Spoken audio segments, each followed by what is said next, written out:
Now, y'all know me and TikTok got a love-hate relationship these days. So, love it or hate it, we gonna push through. So, we're just going to go ahead and read 1 Corinthians 10, 6 through 13, so we can get the full message today.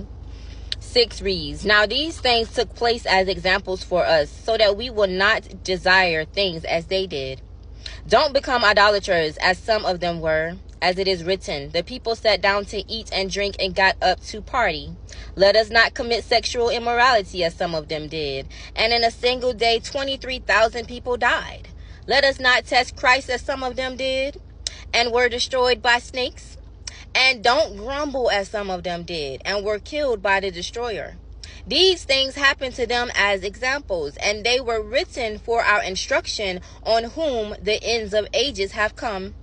So let's read that again. So whoever thinks he stands must be careful not to fall.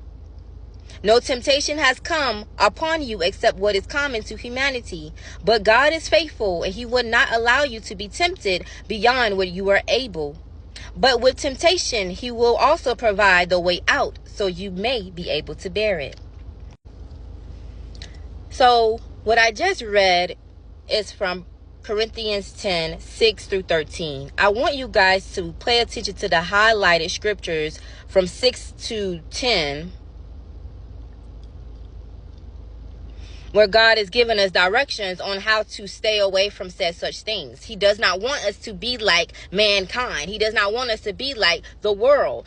We are God-like individuals. God made us under his image, through his image, for a purpose. So he wants us to walk in that and not be tempted by the worldly desires. He do not want us to be tempted by being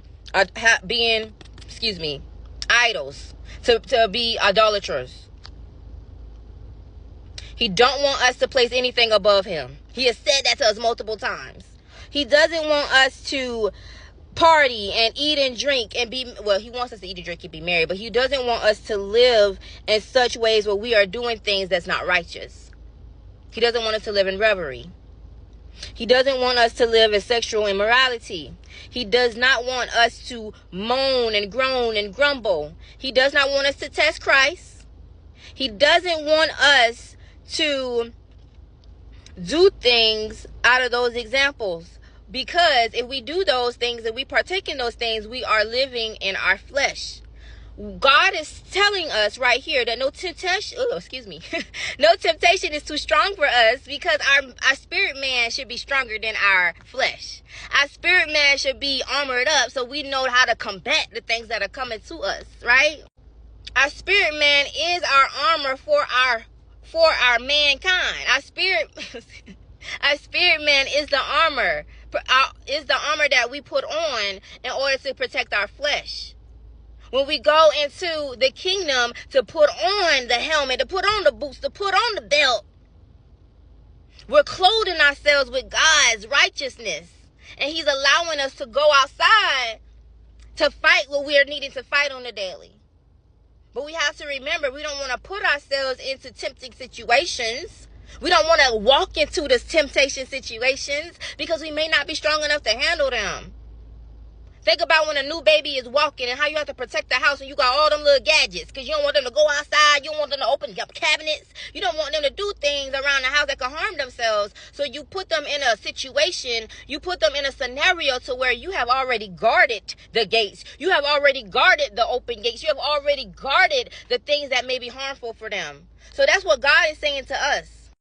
Like, I've already given you what you need to guard. I've already told you what you need to guard. I've already been the guard for you. I've already been the watcher. I've already been the peace that you need to keep you in peace.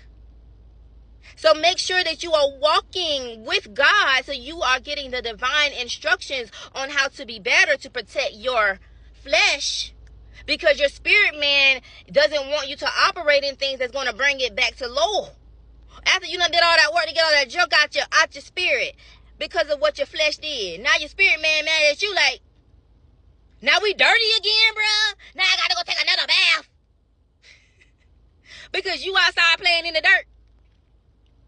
stay and pay attention to what your spirit man is saying. What armor do you have on when you go into your battlefield? What armor do you need to make sure you have on when you go into your battlefield? Prepare yourself on a daily, because we are tempted on a daily, but your spirit man knows better. You guys have a great day. Don't forget to go back and reflect on Bible scripture, 1 Corinthians 10, 6 through 13. You guys have a great day. Stay amazing.